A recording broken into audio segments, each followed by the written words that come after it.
This is Guillermo from Guglatech. Today we will talk about the KTM LC8 fuel system. As you can see here, we have two systems. Basically, this is the old pump, born on the Super Duke and then on the Adventure. And this is what came after, I would say 2007, both on the Super Duke and then starting on the Supermoto R, and lately in the old 2000s, so 1050, 1090, 1190, 1290. Why are we talking about this? Well, first of all, do you know what's in your pump? Actually, this is the pump modified with our Godzilla system. On your pump, until 2010, you had this mini filter here at the bottom, inside the pump, and you have this paper, ultra small filter here in the white capsule, hidden here. After 2010, KTM realized that maybe it was too small, so they came up with this solution, thinking that this may be the solution. Actually, it's not. We have the solution, and it's called Godzilla.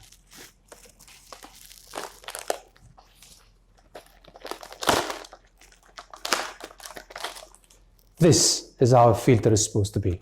That's the size. But, you know, sometimes people don't want to make a modification so abrupt to the system, and some people would not like to put an external filter because, yes, Godzilla needs an external filter to put and push the servicing of the fuel filters up to 70,000 kilometers. So the idea was that we would prevent everything from the neck, and as you well know, we have the most advanced neck filters in the world for all models for KTM. Yes, almost all models. We have a problem with the Supermoto system because KTM decided to put a flange that doesn't allow the proper filter positioning. Again, we had to find a solution for this because we don't want people to get stranded in the middle of the street. What was the solution? Apart from mounting the Godzilla and the external filter, well, to install the Mazinga. And we came up with this Mazinga for this model too. Let's put aside Grandpa Pump. And let's just work on also this stuff.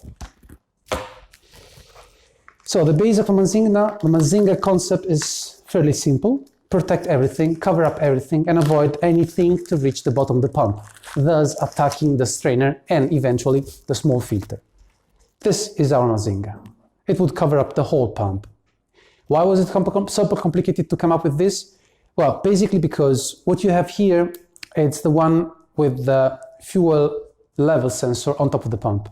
If you have 10, 50, 10, 90, 12, 11, this sensor doesn't exist. It's in the other side of the pump. It is cylindrical with a floater inside. This is from the SMR and the SD after 2007. The complication and the complicated part is that here is very tight. There is very little space for anything to be put on top of the pump. Plus, on some models, there is no space on top of it because the tank is pretty flat, like this one. This is a 990 tank. Yes, I know, it's an MK1. So the MK1, as you know better than me, got stuck, uses this kind of pump because this one, being totally inside the pump, is too high. So this would not fit this tank. But just for the video, to show you that this, which is the most complicated, will also have a Mazinga installed, we will use this one on this tank. Mounting of Mazinga is quite simple. But first of all, did you check your fuel system? Did you check your fuel filters? Did you make sure that you close all the clips? Because we recommend always, after doing whatever, even if you install the same original filter system, whatever you want, just make sure that the clips are totally closed. Because if those clips don't click into place correctly, this will pop open and you are stranded in the middle of nowhere. No harm done, you're just stranded. You have to take it out, remount, and put it back. It's a hassle. So, very simply, you put this paper, this cable tie, nylon, make sure it's nylon.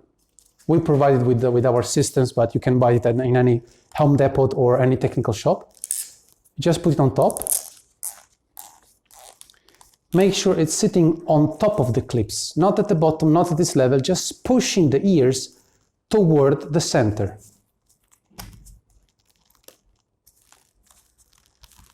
Then you pull until it's tight.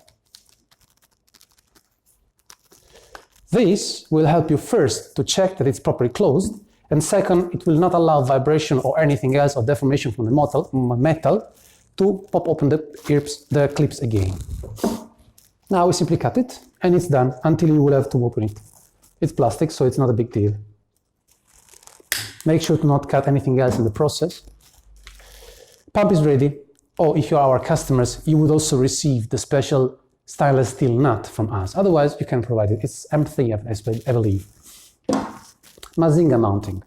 The Mazinga covers the whole pump, so it will fit from the top to the bottom, and it will sit on top of this ring, not going lower, because these two seals are...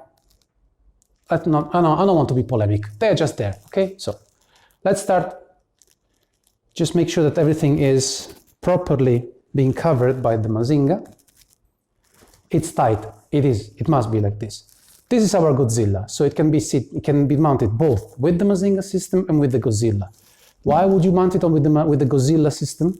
Well, what you want to achieve here is to prevent that anything get somehow attacked by big stones and big debris. With our neck filters, this cannot happen.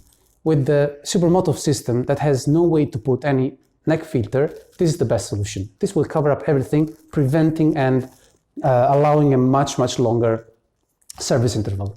Also if you use standard filters, I mean the original one. Let's move this to the side.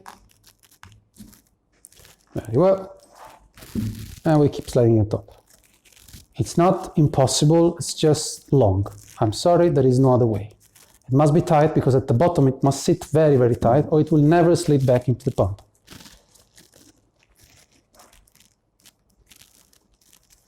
This system and modification can be done on all the pumps with the plastic base. So I was talking about the 990, all the Supermotos, also the Super Duke, latest generation after 2006 or 7, I believe. Then all the new 11, 10, 1050, 1090, 1190, 1290, all of them. Obviously it doesn't mount on the 790 because we have a different Mazinga for that. It's totally different structure, totally different dimensions. Now we have to overcome. As always, to overcome the strange point, I recommend to twist and turn and then slide it down. Gently, very simply, done. Was quite simple. You can then afterwards run some inox, stainless steel safety wire around to fix it so it will not slide off. But, you know, that's quite safe. It's big. It can be compressed, it will not impede any fuel, and it will keep most of the fuel, which is recirculating through the fuel pressure regulator, to stay inside the safety bulb. Let's put it back in the tank. Again, this is an MK1, so the tank is too low to accept this kind of structure. This was done to have the old grandpa with this part of the pump sticking out. These 50 millimeters are sticking out of the tank. They cannot compensate inside here, so the pump will not sit properly, but it will slide in nicely enough just to show you how to do it. Let's see if I can do it sidewise for you to see everything. Orientation, you should know it better than me on your bike. First part is the fuel pressure regulator, which is the fuel sensor. Second part, fuel pressure regulator. And now, gently twisting and turning until everything, the whole matrix, is inside.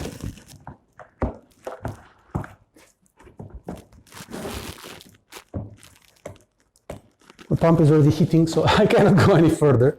Let's try the other way. Maybe I can succeed with some more centimeters. Not again. Anyway. The filter and the Mazinga, the pump, is fitting properly in the tank. I can't close it because, you know, it's too small. This is the Mazinga system. This will prevent your filters from clogging too fast. For sure will help a lot the strainer. If you still use the original ones, do it. It's much, much safer since you cannot put any neck filter on top. If you like this video, please subscribe to the channel, thumbs up, help us with the likes, talk about us to your friends, and keep your ride safe. We are Guglatech, and we are the all-in solution to the fuel system problems. Thank you so much.